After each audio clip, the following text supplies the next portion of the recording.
Alors, la semaine dernière, nous avons célébré les 65 ans de la fête de l'indépendance et je n'ai pas pu faire de live pour des raisons de... J'étais un peu occupé, je n'ai pas fait de live, mais j'ai voulu faire juste une pirouette aujourd'hui sur les 65 ans de l'indépendance du Togo et pour rappeler quelques faits. Quelques faits.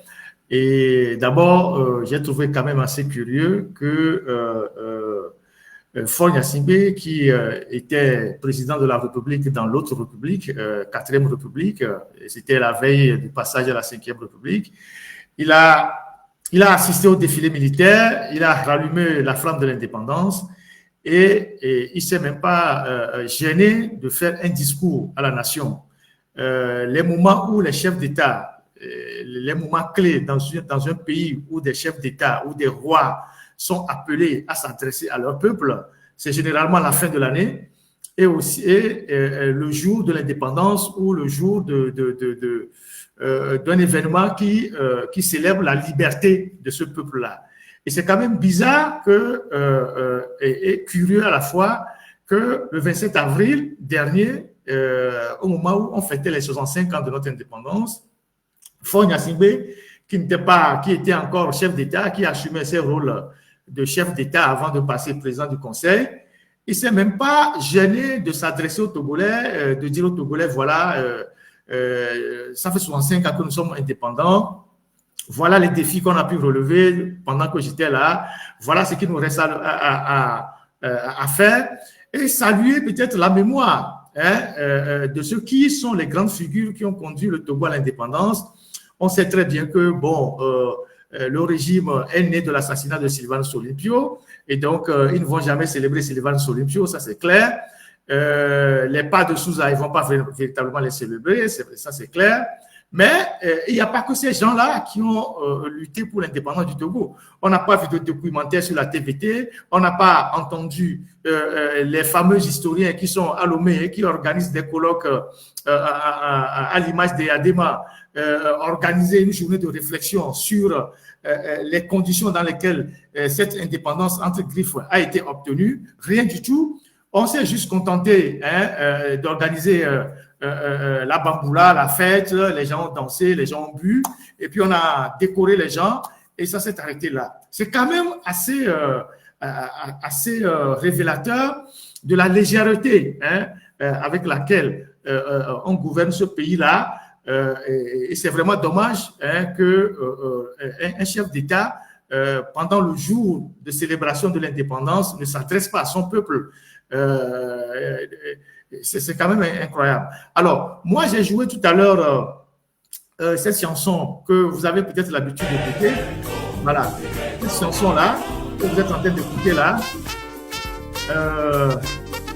ce n'est pas celle de Bella Bello, mais c'est celle de Ephraim Amou, qui est une chanson assez importante, autant pour les Ghanéens que les Togolais.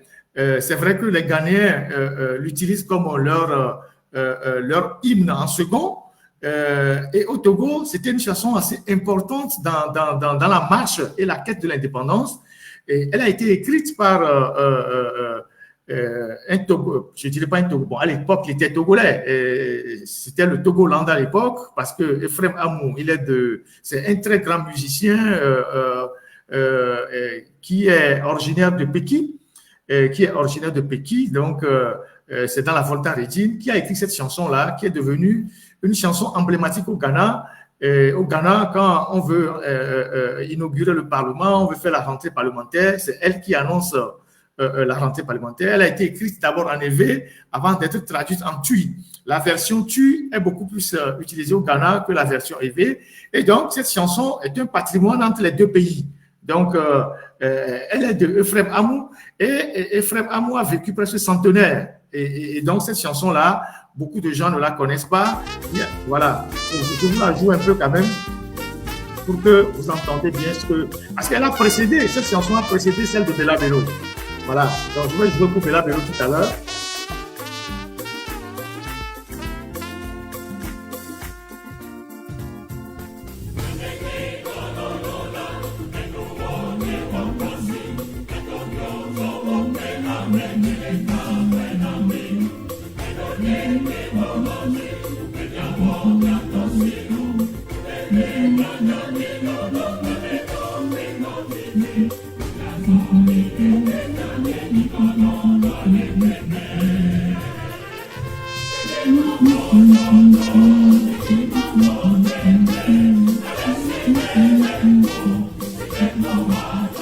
Donc, c'était une chanson de ralliement pour les nationalistes, tous ceux qui étaient de la tendance nationaliste à l'époque, qui luttaient pour l'indépendance immédiate. Donc, ils avaient à cœur cette chanson de Ephraim Amou qu'ils répétaient régulièrement, qui était une chanson qui leur permettait de rallier les gens. Après, il y a Bella Bello, qui a été assez chanté le week-end dernier, Bella Bello, le dimanche dernier, tout le monde a dansé au son de Bella Bello. Je vous dirai pourquoi je joue cette chanson tout à l'heure, pourquoi je joue cette chanson. Donc, Bella Bello, qui morte quand même très jeune dans des conditions dramatiques, a marqué l'histoire de notre pays et continue de marquer la musique togolaise. Elle est la référence de la musique togolaise. Parce que déjà à l'époque, elle était parmi les rares artistes qui avaient déjà joué en France, avaient rempli les salles de spectacle en France. Elle était déjà au Brésil, elle a fait une tournée européenne. Donc, cette chanson aussi, vous la connaissez. Alors, vous connaissez la marche républicaine, l'Éternel bénisse le Togo et de ses enfants les conducteurs. La marche républicaine qui est chantée partout par les élèves, qui est aimée de tout le monde, et qui a été écrite par Ferdinand Gougnien. C'est lui qui a écrit cette chanson-là, mais dans l'histoire du Togo, personne ne connaît ce nom-là, Ferdinand Gougnien, mais on chante la marche républicaine tous les jours. Personne ne connaît ce nom-là. Tout comme...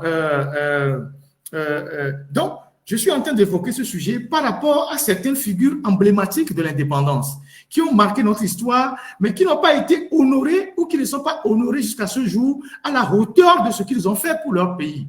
Donc, il y a Bella Bello. Aujourd'hui au Togo, il n'y a aucun symbole qui honore Bella Bello, aucune statue, aucune rue, aucun monument n'honore Bella Bello. Et pourtant, vous arrivez à Lomé, vous avez des places Senghor, vous avez des rues Mobutu Sese Seko, vous avez des trucs au Fou-Boigny, vous avez des avenues de France, vous avez toutes ces conneries-là qui sont au Togo. Mais vous n'avez aucun symbole qui honore cette figure emblématique de l'indépendance et de la musique togolaise qui, aujourd'hui, a laissé des œuvres musicales qui sert aujourd'hui à célébrer les grands événements.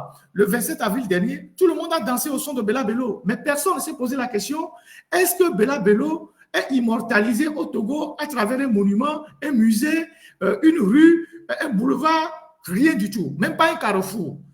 Il y a Ferdinand Gougnien qui a écrit la marche républicaine, l'Éternel bénisse le Togo. Aucun nom, aucune référence, rien du tout. Il y a les frères Dossé, l'archevêque et son frère, qui ont écrit l'hymne national et la musique qui l'a accompagné. C'est l'archevêque et son frère qui ont écrit les paroles de l'hymne national et la musique qui l'a accompagné. Dites-moi s'il y a une seule place à Lomé, une rue, une rue, un monument, un boulevard qui porte le nom de Monseigneur Dossé ou son frère Alex Dossé qui ont écrit l'hymne national. Rien du tout. Il y a Paul Haï, qui a conçu le drapeau togolais, qui a fait le dimensionnement du drapeau togolais, mais qui a aussi contribué par ses œuvres à faire rayonner notre pays. Paul Haï, c'est pas l'impact de Paul Haï, c'est dans toute la région et au-delà. Aujourd'hui, personne ne sait ce que, depuis qu'il est mort, ce qu'il est devenu. Personne ne se rappelle de lui. Et donc, on a passé le temps à décorer des individus, des bandits, des gens qui volent l'argent du pays et on leur donne la grande croix de, je ne sais pas, du Mono, je ne sais pas quoi, de Loti. Et c'est quand même incroyable. Donc, j'ai voulu revenir sur cette histoire de la célébration de l'indépendance parce qu'aujourd'hui, on a de très, très, très gros sujets. Donc, je n'ai pas le temps pour aller à fond dans ce que je veux développer. Mais je trouve qu'un pays qui ne célèbre pas ses devanciers, un pays qui ne célèbre pas les gens qui se sont battus honnêtement pour son indépendance, ce pays-là n'a pas de repère. Ce pays-là n'a pas d'avenir. Tant qu'au Togo, nous n'allons pas célébrer des gens qui se sont battus pour l'indépendance de ce pays-là, même si Sylvanus, on l'a tué pendant le règne des Gnassingbé, on ne veut pas en entendre parler, d'autres personnes, d'autres figures emblématiques qui se sont sacrifiés pour ce pays-là, qui ont conçu l'hymne national, la marche républicaine, le drapeau togolais, les grands monuments. Vous n'êtes pas capable de les célébrer, c'est que ce pays-là est en perdition. Donc, j'ai voulu évoquer le cas de ce compatriote, ces compatriotes-là, pour avancer dans le sujet. Donc, voilà ce que j'ai voulu dire par rapport à cette histoire d'indépendance.